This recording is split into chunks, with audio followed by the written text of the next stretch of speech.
Passion of Jesus, as told by St. John the Evangelist, always leaves me in awe and wonder. The bitterness, the meanness, the cruelty. To my eyes, the barbarity of the jealous conspiracy, the kangaroo court, the torture, and the execution of one who taught grace and forgiveness are appalling. As many times as I've heard this story, and it has to have been scores of times, I always find myself asking, why did Jesus have to die on that cross? The Right Reverend W. Nicholas Knisley, 13th Bishop of the Episcopal Diocese of Rhode Island, and a former professor of physics and astronomy, likened that question to pondering the composition of the universe.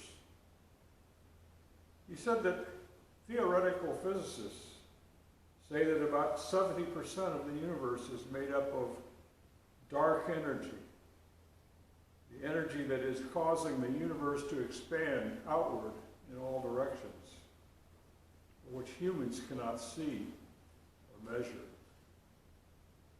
Another 25% is made up of something quite different that is called dark matter. Neither dark energy nor dark matter emits any light at all. That leaves about 5% of the universe made up of ordinary matter and energy that humans can see and detect.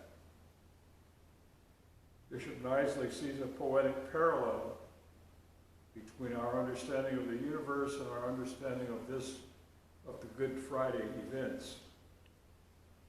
He says that as Christians, we believe our reconciled relationship with God would not exist without the death of Jesus on the cross.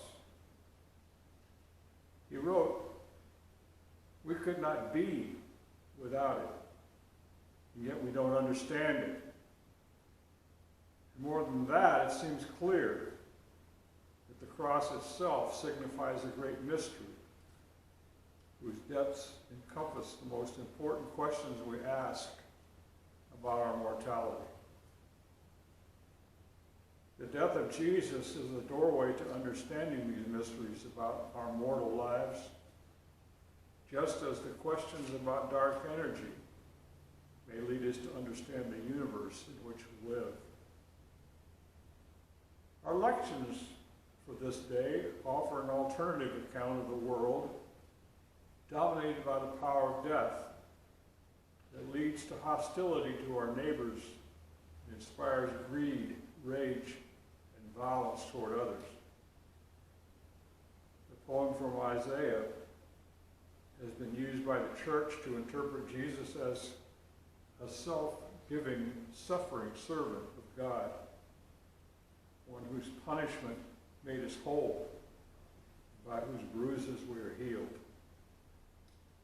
From that interpretation, the church claims that Jesus, in his death, has done something decisive for our relationship with God.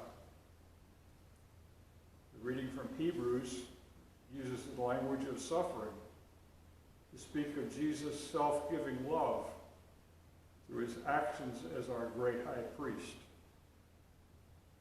It was in this capacity, the anonymous author of Hebrews says, that Jesus became the source of eternal salvation for all who obey him. The Passion, according to St. John, shows Jesus executed by Roman authorities because they regarded him a threat to the stability of their empire in that occupied outpost that was home to the Jewish people. For centuries, the church has pondered the theological and pastoral implications of Jesus' painful, self-sacrificing death. Dietrich Bonhoeffer, in his letters and papers from prison, said, "We are certainly not Christ. We're not called on to redeem the world by our own deeds and sufferings. We're not Christ.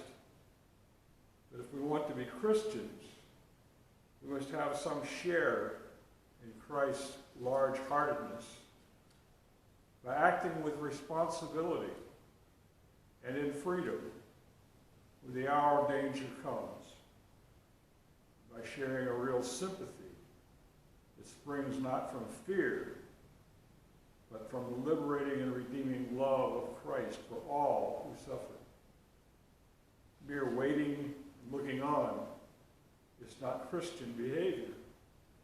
The Christian is called to sympathy and action. We live in what for us are unprecedented times. This is the year that we gave up going to church for Lent. The COVID-19 virus is disrupting our lives. It makes us wonder what sort of world this is, what sort of people we are. But the virus is only one of the many challenges facing the people of Earth. There are wars, oppressive governments, social and economic inequalities, racial discrimination, political corruption, wildfires, floods, and mass incarceration, to name a few. Just as Jesus' world of 2,000 years ago was ruled by the power of death, so too is our world of the 21st century.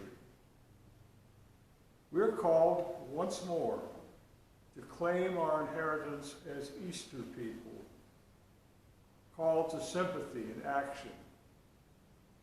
Today, this Good Friday, is the day that Jesus invites us once more to join him in our heart of hearts in passing over from death to life through faith.